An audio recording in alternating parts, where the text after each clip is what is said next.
And that was before she won the Oscar? I don't know. I don't really follow pop culture.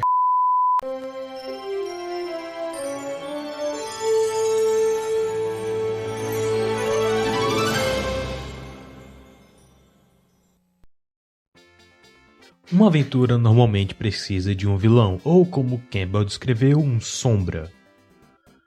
Eu acho que foi Campbell ou foi Carl Jung, eu não sei, agora não vou lembrar mais. Na jornada do herói tem um sombra. O sombra pode ser um personagem, uma organização de personagens, ou pode ser uma situação, que é algo que normalmente acontece em dramas. O sombra é tudo aquilo que vai ser contra o protagonista, em termos mais leigos.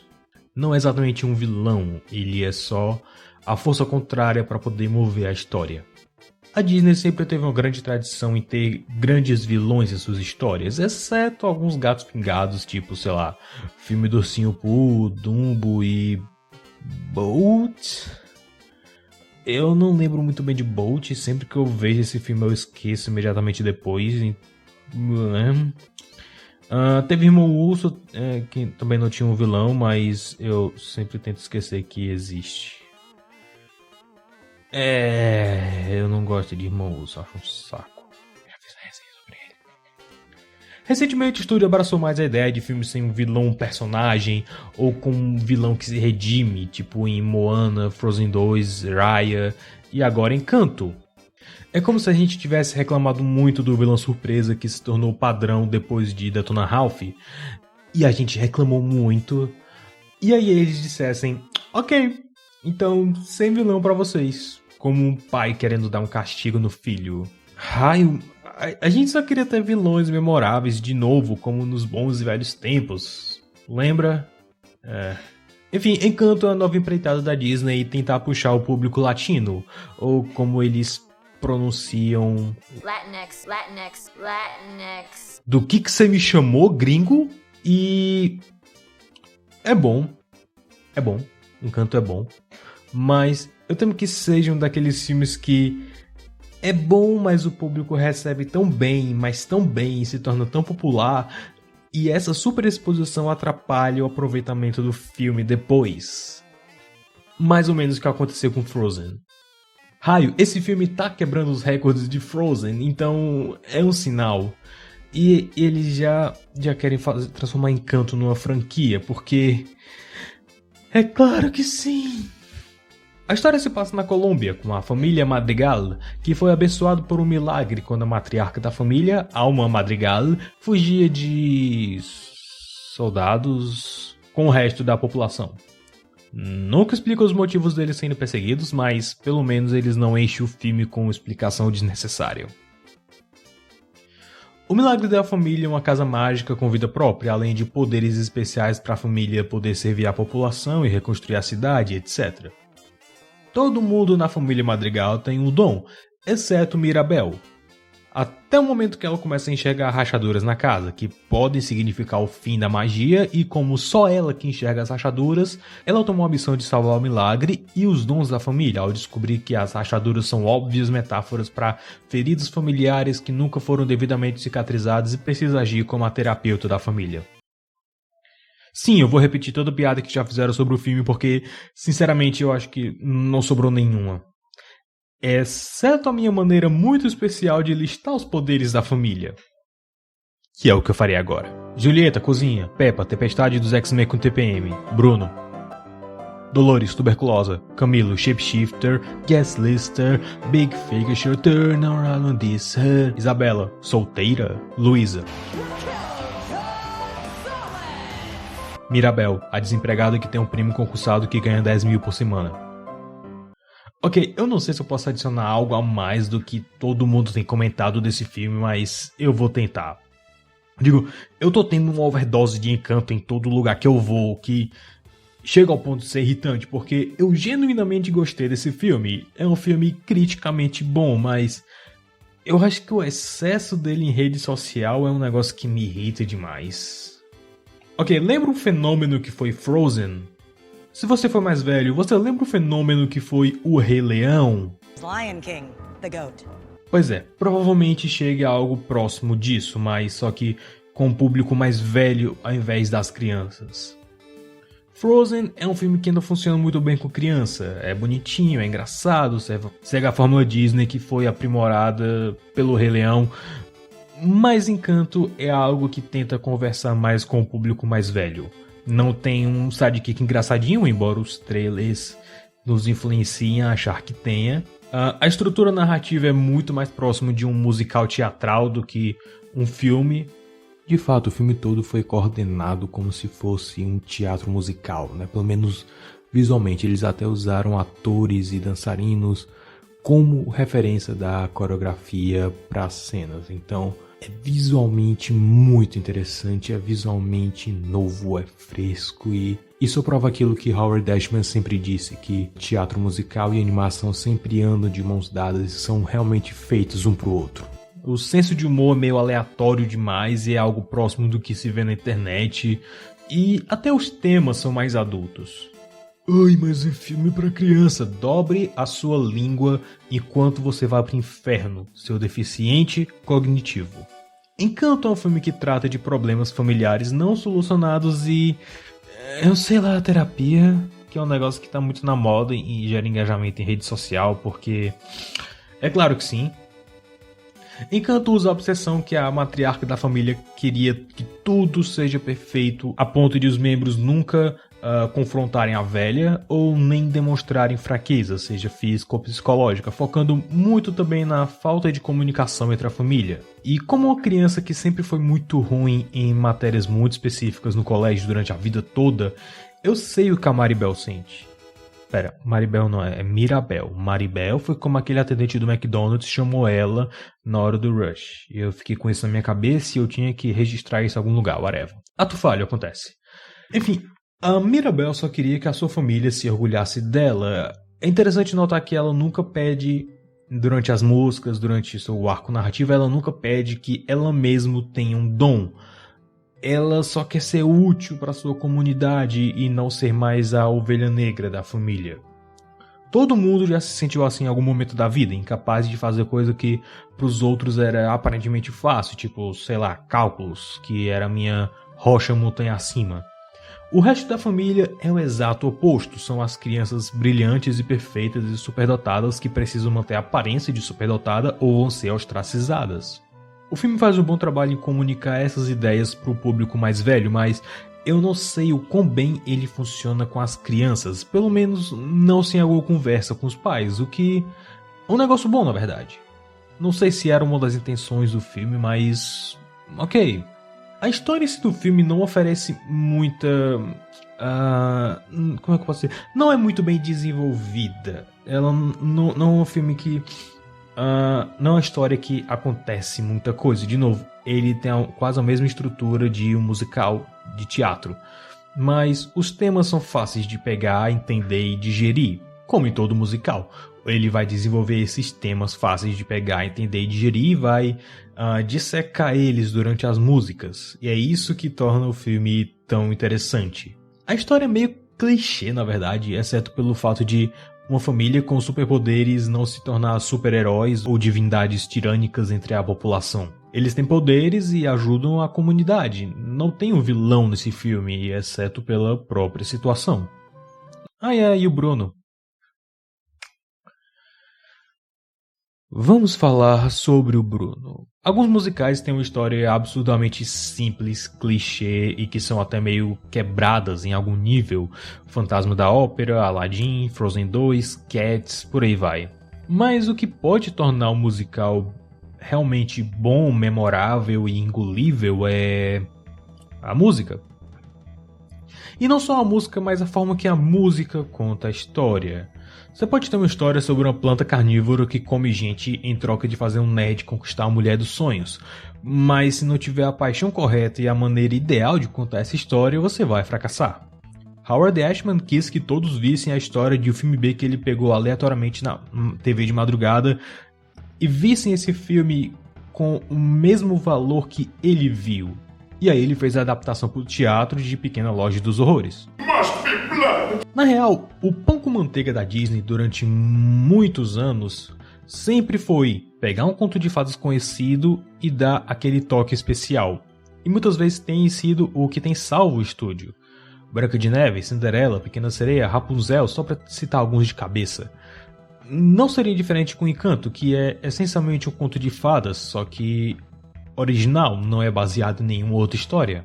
Encanto é uma história criminalmente simples, mas a animação é muito vívida e eu amo como tem detalhes pequenos, tipo, sei lá, na canção que apresenta os membros da família, tem uma hora que a Mirabel canta sobre como as filhas da alma se casaram, tiveram filhos, e aí as duas escondem a mãe com vestidos, e aí quando ela diz, então ela se tornou abuela madrigal, aí elas tiram o vestido da frente do caminho e a gente pode ver a abuela.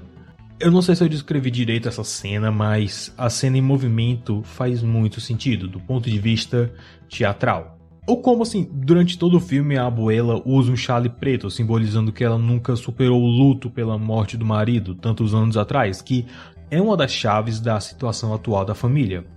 Ou como Bruno permanece consertando as rachaduras mesmo sendo ostracizado e escondido da sua família, sabendo que é uma tarefa de Sísifo, mas que ele continua fazendo porque alguém tem que consertar.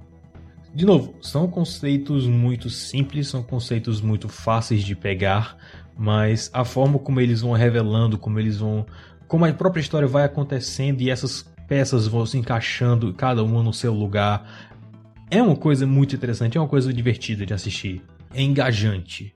A música de Encanto é a carne do filme, sem ela a história não tem como existir, você perde todo o desenvolvimento do personagem e os produtores deviam saber que seria o foco principal e mais forte do filme, por isso as músicas são tão energéticas, tão sentimentais ou simplesmente vazias demais de propósito, como Waiting on a Miracle, a canção do Eu Quero da Mirabel.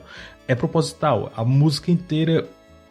Eu não tenho uma explicação técnica para isso, mas eu sinto que a música inteira é feita de frases soltas da mente, frases meio que inacabadas, com melodias inacabadas. Tem um conceito musical de a linha melódica não se resolver, ela não volta para casa, para a nota inicial. Sabe, você sente quando uma música é deixada no ar, que é uma coisa que eles fazem em Dos Oruguitas no final, né? Eu sinto que nessa música tem muita melodia inacabada. Eu não tenho nenhum conhecimento técnico para dizer que em Waiting on a Miracle tem melodias inacabadas, mas é assim que eu sinto toda vez que eu escuto. É como se faltasse alguma coisa. Mas assim, não é o tipo de coisa que eu ouviria solto, como as outras músicas.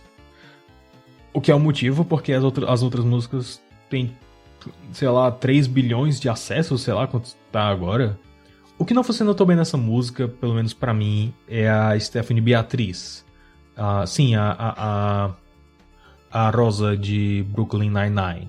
Well, I have plans on Saturday too. I'm having dinner with my parents. Ela dublou a Mirabel. É uma história engraçada até. Ela fez o teste pro filme cantando You're Welcome, de Moana. Hey, hey, hey. Well, let me say, you're welcome. You're welcome. Se você parou pra prestar atenção em You're Welcome, você sabe que ela não é uma música feita, projetada pra exigir demais do vocalista. É uma canção mais solta, ela é feita por encomenda pro The Rock usar e abusar do seu carisma, já que ele literalmente não sabe cantar e nem foi treinado pra isso.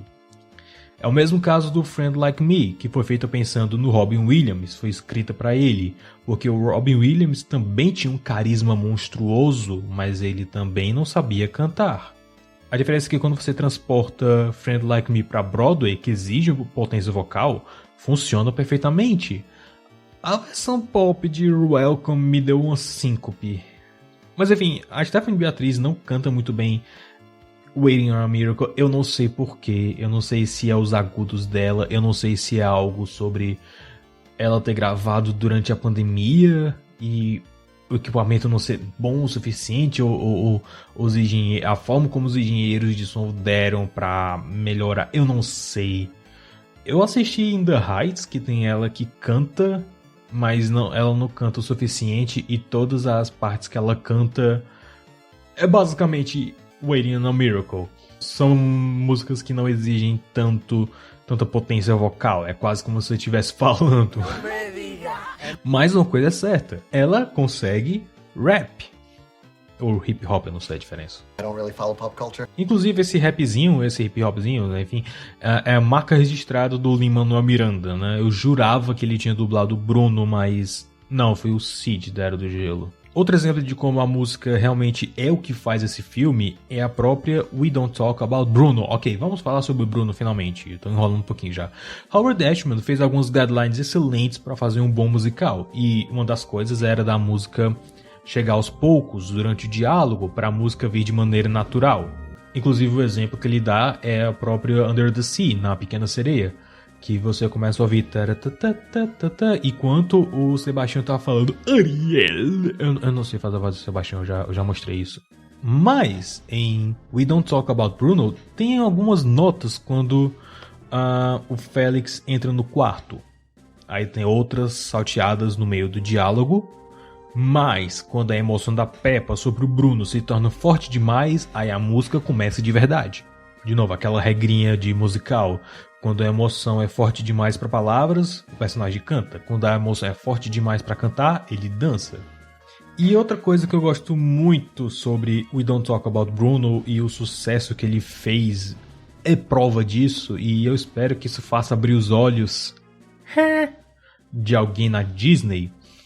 É o seguinte: vilões são importantes, a gente tá sentindo muita saudade deles. O Bruno não é vilão. Deixa eu terminar. Vilões são importantes na história. Dependendo do caso, você precisa de alguém para odiar, para lutar contra, para ser a personificação do mal. A Disney tem fugido desse conceito recentemente, aos poucos. Começa com aquele vilão surpresa que nos dá pouco tempo para realmente odiar o vilão. O que funciona a favor de Frozen nesse caso, porque você realmente é pego de surpresa, mais ou menos como em... Eu não acredito que eu vou comparar Frozen com Nem Cavacatuça, mas é como em Nem Cavacatuça. Você é realmente pego de surpresa, mas perdeu a graça depois que eles abusaram demais em todos os filmes da Disney e da Pixar desde então. E aí você fica tipo procurando propositalmente, quem é o vilão, sabe? É chato. E aí agora a gente tá numa época sem vilão, como Frozen 2, Encanto e Universidade de Monstros, que é antigo já, mas... Uau, agora me senti velho. Mas sabe o que é engraçado? O vilão normalmente é uma das melhores coisas das histórias, é uma das coisas mais divertidas também. O Batman ou o Homem-Aranha não seriam heróis tão interessantes se não fosse a grande galeria de vilões que ele tem. Um herói só é tão interessante quanto seu vilão, porque ele é aquele obstáculo a se ultrapassar. Quando o vilão é uma fumaça amorfa, como em Raya, os seus efeitos são diminuídos, a menos que seja uma fumaça dublada pelo Tim Curry. Por isso que em Raya a gente tem o antagonismo da Namaari durante boa parte do filme. E como todos nós sabemos também, o Rio sempre é mais divertido de ser interpretado. Rio, não Rio, tá? Drew McIntyre é o herói perfeito, mas sem o Dolph Ziggler para ficar antagonizando ele e desafiar ele para uma luta onde nenhuma regra era aplicada, exceto para Drew McIntyre, Roman Reigns é o atual campeão há mais de um ano por um motivo. Ok, 2 motivos. Ok, vários motivos, mas os principais são esses. O Síndrome é um dos personagens mais memoráveis de animação e super-heróis no geral por causa da sua história de fundo e dos trejeitos teatricalmente exagerados, o que é uma pena ele ter morrido no final. Eu realmente queria ter mais Síndrome. Da mesma forma, músicas de vilões são geralmente tão boas ou até mais memoráveis, divertidas, épicas, engraçadas do que as canções dos heróis. De cabeça, Gaston, Poor Unfortunate Souls, Be Prepared, On the Open Road, A Diamond in the Rough, que é da versão do musical, mas tá lá. São todas músicas que nos dão o contraponto pro herói e nos dão algo pra torcer contra. Aladdin, na verdade, tem tipo 4 ou 5 músicas do vilão que foram cortadas, né? Tem Humiliates do Boy também, enfim. O que é engraçado, o pessoal que produz filmes na Disney fazem filmes sem um vilão personalizado, um vilão preto no branco, talvez para dizer nem todo mundo é puramente mal. mas eles são os primeiros a demonizarem sem dó os adversários políticos ou quem pensa diferente deles. Comida pro pensamento, deixa ruminando isso. Enfim, uma canção de vilão se caracteriza por mostrar o ponto de vista do antagonista da história, pelo menos naquele presente momento. Por isso eu mencionei uma música de Filme do Pateta, junto das outras. Naquele momento da música, o Pateta é o antagonista do filme, do ponto de vista do Max, que é o nosso protagonista. É uma coisa muito comum em comédias que envolvem diferenças geracionais, ou generacionais, o termo, não sei. Tem uma pancada de história do Donald que começa, sei lá, ele arrastando os meninos pra jogar golfe contra a vontade deles, que querem ficar em casa vendo TV. Mas aí no meio da história a gente tem um twist e os meninos ajudam o tio a ganhar uma aposta no torneio de golfe. Os papéis eles são trocados durante a história e é isso que acontece também em Filme do Pateta. A exata coisa acontece com Bruno. E é fascinante ver que, sim, depois de tantos anos... Foi desde o que, cara? Desde Friends on the Other Side? Princesa do Sapo... Não, Mother Knows Best Enrolados. 10 anos. A gente tá quase 10 anos sem uma canção de vilão. Uau! E, pois é, depois de quase 10 anos... a gente finalmente tem uma canção de vilão da Disney. Mas mais fascinante que isso é que não é o vilão que canta sobre si. É todo mundo que canta sobre o vilão, quase como em Gaston, só que execrando-o ao invés de louvá-lo. E tem uma camada a mais nisso, que na verdade o povo da cidade tem um probleminha em aceitar mudanças, e que o Bruno era simplesmente um mensageiro. Enfim. Eu poderia dissecar mais sobre a parte musical, mas esse canal, o Howard Ho, já fez isso muito melhor do que eu jamais poderia fazer. Vão dar uma olhada depois, vale muito a pena.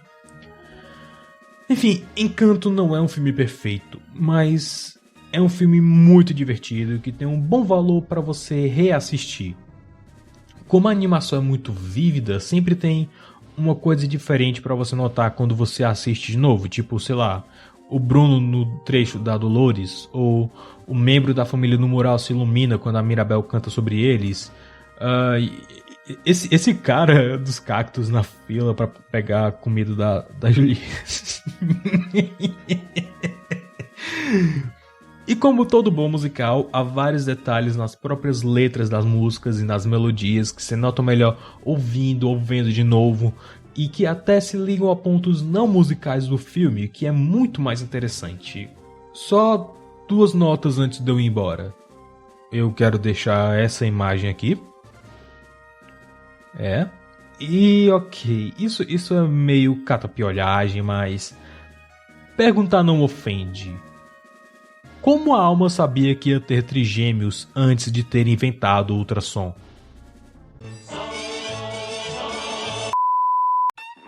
Celebrates Disney's Home on the Range with these limited-time Airheads flavors. Maggie's melon is so fruity, it's utterly ridiculous. And the burst of flavor in Buck's Berry will have you kicking down the door for more. Stretch them, twist them, and mix them to create your own special Airheads flavors. Plus, inside these specially marked Airheads 6-packs, you'll also find one of 4 Home on the Range tattoos to wear and share. You can collect all 4. Get out of control with Airheads. And bust a moo on April 2 with Disney's Home on the Range, rated PG. Que coisa horrível.